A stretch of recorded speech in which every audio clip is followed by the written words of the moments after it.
The Premier League is back. Chelsea are ready. It's so exciting, isn't it? Let's go!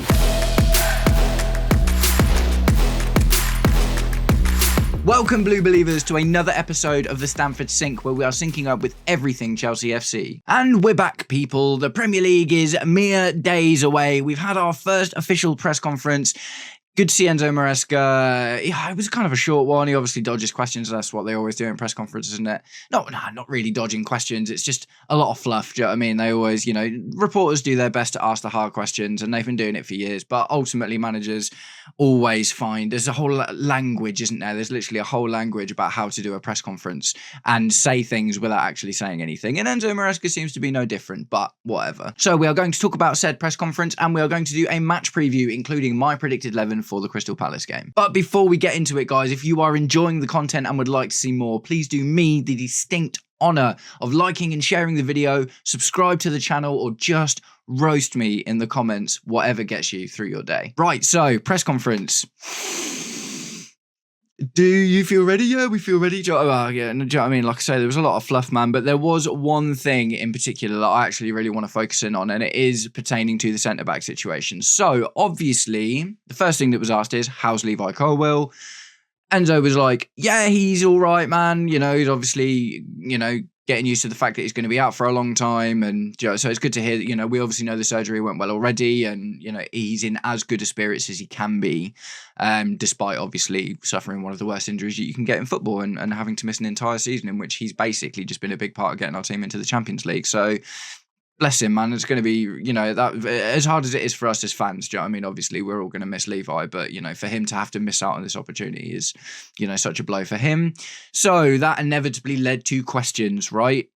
Are you looking at doing anything with the centre-back situation? I'm paraphrasing that, by the way. And Maresca, so it's a weird one, isn't it? Because, like I say, when the Levi Colwill news got announced straight away, like, Romano was out with a quote from the club, and the quote was like, oh, Chelsea are really happy with what they've got and aren't looking at going back into the market. I do think that, regardless of whether that's true or not, the reason they said that, like I've spoken about it a few times, is to avoid disaster tax, right? That moment where you want a centre-back and everyone's like, oh, well, you desperately need this centre-back, so here's an extra 40 to 50 mil on the price just because of the situation you're in. So the club, obviously aren't going to come out swinging and be like, yeah, we desperately need a centre-back. Enzo Maresca came out a few days later and said, do you know what I mean? It's like, I need another central defender. So the interesting thing about what they spoke about today was Enzo Maresca said, we are looking for internal solutions and potentially external solutions. And the internal solutions things is like, who have you got on the books already? Do you know what I mean? And so we already know Trevor Chalobah's going to stay now. He's going to play a lot of the season. Tosin might have been involved in swap deals, or not swap deals, but, for sale in exchange for other players at the start of the season. That's probably not going to happen now. We have just brought in Joro Hato, but I'll get into that more in a minute. And we've got the likes of Young and Sormino. Obviously, we shipped off Mamadou Sarr back to Strasbourg on loan pretty quickly after bringing him in, which maybe feels like we shouldn't have done that now, but what can you do? So as far as internal solutions go, the only other internal solution that I can see at the moment is Renato Vega. There are still, there is still noise and tweets and X's. I don't know. Do you call an X a tweet now, or is it just a post? I don't even know. There are still things, for instance, coming out saying Borussia Dortmund had put in for a loan deal and Chelsea said no, they're only interested in a permanent sale.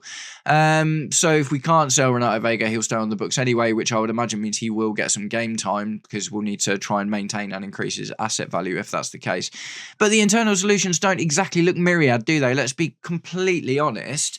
And the other thing that Enzo said, this is where it gets really interesting, right? The other thing that Enzo Maresca said about the situation. So one of the guy, after this question was asked about, like, what solutions are you looking at? And the next one was, you've got Badiashile, you've got Trevor Chalobah. Do you know what I mean? Are these going to be options to, step in for that Levi situation? And Maresca kind of categorically came out and said no. And it was really interesting because it is about specifically, we've said, like, and a lot of us have said, and the journalist said, our Badiashile's left-footed or whatever. And Maresca was like, it's not about being left-sided because we played 64 games last season. And in that, of those 64 games, Tosin Adarabioyo and Levi Colwill actually played the centre role. Obviously, when we start off as a back four, right? You know, you look at our lineups and it says Cucurella on the left, for instance. But what happens is Cucurella or Malagusto or Reece James push into midfield, and then the three remaining defenders form a back three. So what inherently happens in that respect is the left centre back goes into the middle if it's the left back that's going to stay and defend, and the right, what normally happens is the right centre back, the right back, sorry, in largely in this case Reece James, kind of pushes in to become that right centre back rather than a right back itself, and then you will end up, for instance, if you start with Trevor Chalobah, Levi Colwill, and Reece James, then you're going to see Levi Colwill kind of hover in that centre spot. Trevor Chalobah probably drift out over to the left, and Reece James on the right of that centre-back three. So basically what he's saying is centre-back, the centre-back position we're looking for is not a left-sided centre-back, it is the central guy. And that's such a key thing, right? Because that is not just a defending athletic centre-back that we're looking for. It's a ball-playing kind of build-up role. And we have seen it a lot of times, right? You know, where Levi Colwill will be the tip of the three centre-backs and he will receive the ball and, you know, kind of look to... It's almost like having a really, really deep-lying midfielder. Do you know what I mean? And like I said, Maresca said, categorically, the only two people that have played that role in the 64 games are Tosin Adarabioyo, who we obviously do still have, and Levi Colwill. So the issue with that is not even just have you got enough centre backs. It is kind of similar to, you know, not to bring it up all the time, but the Garnacho situation I talked about at United, right, is Garnacho isn't getting game time at United because the position doesn't really exist for him. Do you know what I mean? And that shows you just how specifically some managers do think about, even though you're a left winger and you're attacking or whatever, do you have the inherent mindset to play that position? Essentially, what Enzo Maresca has come out and told us today is that he wouldn't trust Trevor Chalobah, Wesley Fofana, who is potentially available, by the way. That was another thing that came out of it. But yeah, he wouldn't trust the likes of Badiashile, Wesley Fofana, or Trevor Chalobah, Ansel Mino, or Yoro Hato, who he did specifically mention by name, in that spot, that centre spot, that, you know, quarterbacky, whatever, you know, passy Maguba. I just make words up sometimes, don't I? But yeah, it is actually really important to have that central role. So looking for solutions internally is looking at the players and say, do we have anyone else who can do that role confidently? Like Achampong isn't good for that role. Do you know what I mean? The only player I can even think of off the top of my head is Reece James, to be honest. Do you know what I mean? If you have, you know, I've not really seen Reece James play in that centre, and obviously we always see him play from the right side. He has played a lot of right centre-back recently when we go into that back three. That definitely seems to be the preferred position of Maresca for Reece James. But I guess you could...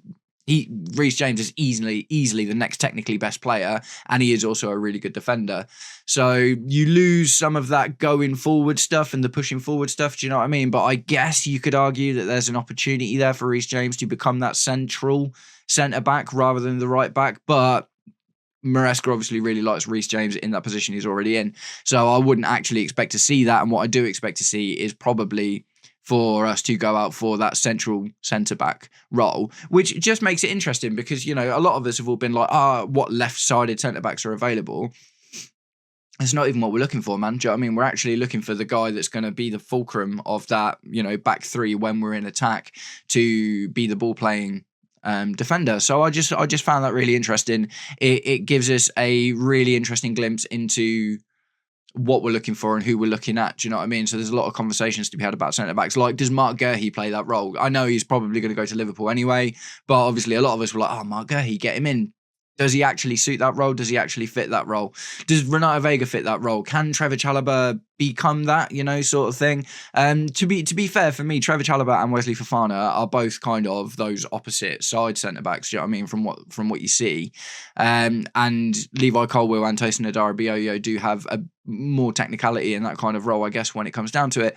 So interesting development. I do expect us to go in for someone. Who that is going to be, I've got absolutely no idea. But what we know categorically is Enzo Maresca now thinks he only has one centre-back for that position. So it's probably not going to stay like that, is it? And if it does stay like that, then that's maybe when we're going to start seeing some pushback from Maresca, and maybe he mentions being unhappy every now and again at being understaffed in certain positions, right? So that'll be that. not much you can do about that for the time being. We'll just have to wait until the rest of the window plays out and see what happens. So with that aside, let's get into the game, right? So the game, Crystal Palace, you know, on most days, you would be like, yeah, okay, you should absolutely assume that Chelsea are going to win that. And obviously we're in like scintillating form at the moment. It is a joy to watch us play. But at the same time, we absolutely cannot write off Crystal Palace, because in their last two games, well, their last two competitive games, they've beaten Man City and won a cup, and beaten Liverpool and won a cup, right? So regardless of the normal state of play and where I predicted Crystal Palace to finish 12th in my Premier League predictions, go and check out that video if you haven't already. But at the end of the day, based on the last couple of games that they've played, they are, you know, feeling really, really together, and they are doing some special stuff. So it is not going to be an easy game at all. Eze, I think, will probably still be in the squad at that point. I think it's a little bit too close for them to sell him now. And you would think, you know, for a big opening game against Chelsea, they're going to want to keep hold of him, even if it's just for that. So Palace have danger men like Eze and Mateta. They have a good manager. They have team spirit and togetherness, which is absolutely huge, because that has seen them get past the likes of Man City and Liverpool in their last two competitive fixtures. So what are Chelsea going to do to line up against Crystal Palace in our must-win opening game of the Premier League season? Absolutely have to start as we mean to go on. Look, we could recover from a loss if the worst happens, do you know what I mean? But we need to carry on this really, really good feeling. And ultimately, like, if you look at our last three games, do you know what I mean? In PSG, Bayer Leverkusen, AC Milan, like, these are all teams that are clearly rungs above Crystal Palace.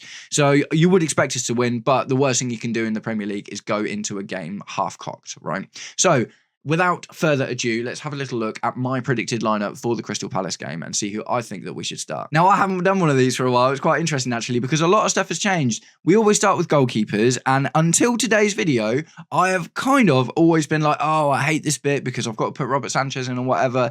I've done lots and lots and lots of research and looking into Robert Sanchez and the difference and the improvements that he's made, and ultimately, you know, just kind of eating the mass amounts of copium to deal with the fact that he's going to be our keeper for this season. But I'm up for it. I'm feeling positive. I've just released a video about Robert Sanchez the other day. Go and check that one out if you haven't already. And I am happy to put him in the sticks for our opener against Crystal Palace. Robert Sanchez has been really good in the last few games, man. I said in the other video the other day, there's only one time in the last like 6-7 games, all going all the way back to the Europa Conference League final, that he's made one big old whoopsie, and it wasn't even one that we conceded from. So Robert Sanchez seems to be benefiting, especially from the mentality coach that we've got in. Confidence seems to be the big problem for him. He plays the way that we want to play. In the AC Milan game, oh mate, just before their centre-back got sent off, he launched this ball right over the top that basically landed in Joao Pedro's feet. Edison style, man. Do you know what I mean? Like premium Edison style. Absolutely love that.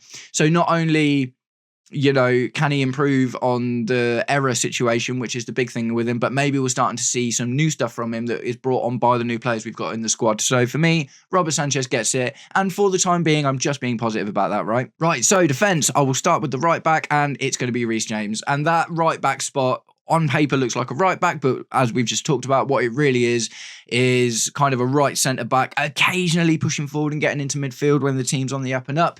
There is kind of no one better in our squad than that for Reece James, of course, and arguably, you know, one of the top players in that position in football.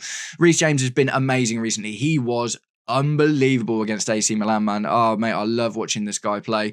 Obviously forced the own goal from the free kick. Do you know what I mean? He's got technique, he's got guile, he's got strength, he's got, dare I say it, fitness. He's got a bit of everything, and we love Reece James, right? So easy pick for that one. And we'll carry on with the easy picks. I will go to left back, and it's Marc Cucurella. Marc Cucurella is one of the best left backs in world football, and I would see no one else on the pitch. Now, Yoro Hato is looking very, very, very good, and the absolute very able deputy to Cucurella. But at the end of the day, for the opening game of the season, we have to put our best foot forward. Maresca said he doesn't see Yoro Hato as that central missing centre-back spot either. Do you know what I mean? So we're not just going to start throwing Yoro Hato in at the centre-back position. He's clearly been brought in to play that Cucurella role, but not today or you know, tomorrow, the day after, whatever. It's Cucurella. Cucurella is going to start for us. And centre-back, so right centre-back, but when I say right centre-back, I actually mean middle centre-back, and it's going to be Tosin Adarabioyo, as just absolutely qualified by Enzo Maresca. Tosin Adarabioyo is the only other player in the squad that he thinks can play that position as of right now. We are not going to figure out our internal or external solution by the time this game comes around, so it makes sense for Tosin Adarabioyo to play that spot because he's comfortable with it, he's the most experienced player in our squad now, and ultimately that's what I think is going to happen. Left centre-back, Trevor Chalobah. He's okay. He's available to play. Maybe Wesley Fofana is available to play for this game as well, but I don't expect to see him push straight back in. Maresca's so careful with the injured players, man, isn't he? So I expect to see, Fofana get a couple of subs here and there and maybe a start in a cup game or something like that, but I don't think we're going to see him very soon. But yeah, so for this one, it is going to be Trevor Chalobah, and he absolutely deserves it, man. One of the weird positives to the Levi Colwill injury is that there is now absolutely zero talk. Do you know what I mean? Absolutely zero talk about Trevor Chalobah going anywhere, and I'm really happy about that because he is a baller and I like him. Midfield, I don't think we're going to do anything particularly adventurous in midfield, and we don't need to because we've got two absolutely unbelievable midfielders we can play in the pivot. On the right-hand side, and I say right-hand side, it's not really how it works, is it? But just for the sake of the little graphic, Moises Caicedo, right? Moises Caicedo, who is not only one of the best defensive midfielders in the Premier League, but also is starting to unlock his inner Fabregas with these crazy big long loop passes, and he's trying all sorts of crazy long shots and stuff, and he's developing the playmaker side of his game, which if you can add to his already very, very, very good defensive midfield game, that's something to be really excited about. Pairing with him on that left-hand side of the graphic, but our deep-lying number 8 midfielder, it's going to be Enzo Fernandez. Santos has shown really, really good showings recently. He's come out and played pretty well, but at the end of the day, like I say, this is an absolute must-win. Enzo Fernandez is categorically the best in that role. His link-up with Palmer is starting to look tasty as well. I'm very, very excited about that. And especially, I really like seeing Enzo play from a slightly deeper position. I don't think we'll see very much more of the Enzo in attacking midfield thing going forward, to be completely honest. I just don't think we need to with all the other players we've got now. So hopefully Enzo can focus on that part of his game and be a deep-lying attacking option or creative option to help find our myriad of fantastic attackers. Right, the attacking midfield 3. So we haven't obviously got Xavi Simons in yet, so there's no conversations about formation in that respect. I do expect to see Cole Palmer start in the centre of attack and be able to drift in, float about, exchange with people, take the game by the scruff of the neck, create and score goals, because that is just what he does. Not much to say about Cole Palmer. He's been in really, really good form recently. I love the fact that he's trying unbelievable, really audacious stuff at the moment. He hit the bar twice from free kicks in the last game, man. And he's trying long shots. He's trying volleys. He's super looping long passes and, being creative and stuff, dropping deep, getting forward, just all those sumptuous Cole Palmer things that we love to see. On the right-hand side, I am actually going to go with Esteval Willian. Now, I have been a big proponent of let's not rush Esteval Willian in, but based on the preseason performances, man, he just looked better than Jamie Gittins, didn't he? He looked like he knew what he was doing a bit more. He looked like a really, really solid.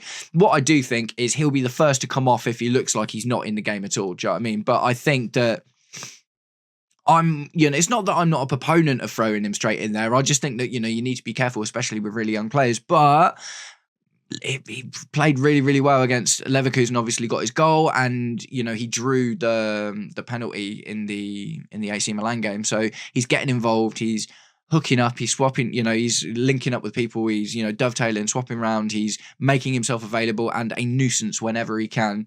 So I'm going to say at least for, I imagine he'll get the first 50, 60 minutes, if not, maybe a little bit less than that if he seems like the game's a bit too much of an event for him. But ultimately, I'm going to risk it for a biscuit and put Esteval Willian on that right-hand side. And what that means is stalwart Pedro Neto gets his start on the left.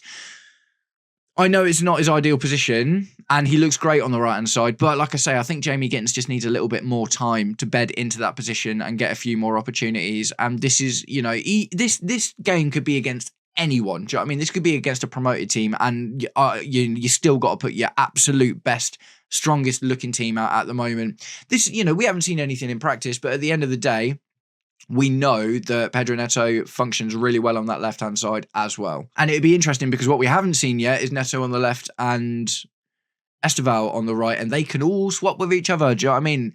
It is weird, isn't it, having 3 left footers in at the same time, but we have done it quite a lot recently. I don't love it. I like, having that little one little cut in, opposite cut-ins or whatever. But at the end of the day, there was a time in the Premier League where, attacking front threes were all right-footed. Do you know what I mean? So it's not crazy to think that you can do it from the left as well. Pedro Neto is an absolutely great player and always a consummate professional, regardless of what position he's asked to be in, and that includes when he was asked to play centre forward as well. So for me, it's a no-brainer. Neto gets the start there. And up top, who is it other than João Pedro?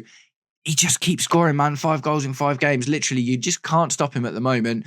And look, Liam Delap did really, really, really well at the end of that AC Milan game. And I think that we are going to see a lot of Liam Delap when we need something different. But I think that João Pedro unlocks the likes of Cole Palmer and potentially Esteval Willian more than Liam Delap does, because when Delap's on the pitch, you've got to play to him. But when João Pedro's on the pitch, you can play to him, but he can drop in and get involved in that fluid, exchangey, attacking force. So João Pedro is just looking like a beast. Now, I know that none of it's, been, we'll call it from this season, but in the last 5 games, he's already matched his open goals tally from his entire last season at Brighton. Do you know what I mean? So I think you've just got to put João Pedro in. He just looks absolutely unbelievable, and 16-1 for the Golden Boot as well, which is impressive, isn't it? I genuinely think that João Pedro could score 20 goals in all competitions this season, and I think there is an outside chance that he could do it in the Prem as well. I expect to see 15 plus from João Pedro at an absolute minimum. I expect him to come in and better Nicholas Jackson's best season, for instance, because I don't think, should he get as many really good chances as Nicholas Jackson was getting, I think he'll put more of them away. So I do believe we'll see 15 to 20 goals from João Pedro this season, and he starts up top for that reason for me. So that's it, guys. That is my starting 11 for the Crystal Palace game. What do you think? Tell me what your starting 11s are. Are you with me on this, or would you put Jamie Gittins in and give Esteval a rest, or do you put Gittins and Esteval on at the same time? Tell me what you think in the comments. I'd absolutely love to see your starting 11s, or even just pick apart mine, man. Let's have a chat about it. I'd love to know what you think. Nice one, guys. I am going to keep my ear to the ground for more Chelsea news as ever. It has been nice recently to not have to do quite so much transfer news, right? Because at the end of the day, the game of football is about the game of football, and I'm really, really excited to be getting back to that. Thank you very much for sticking around until the end of the video. If you did, I will catch up with you guys very, very soon, and I hope you're having a wicked day. Peace.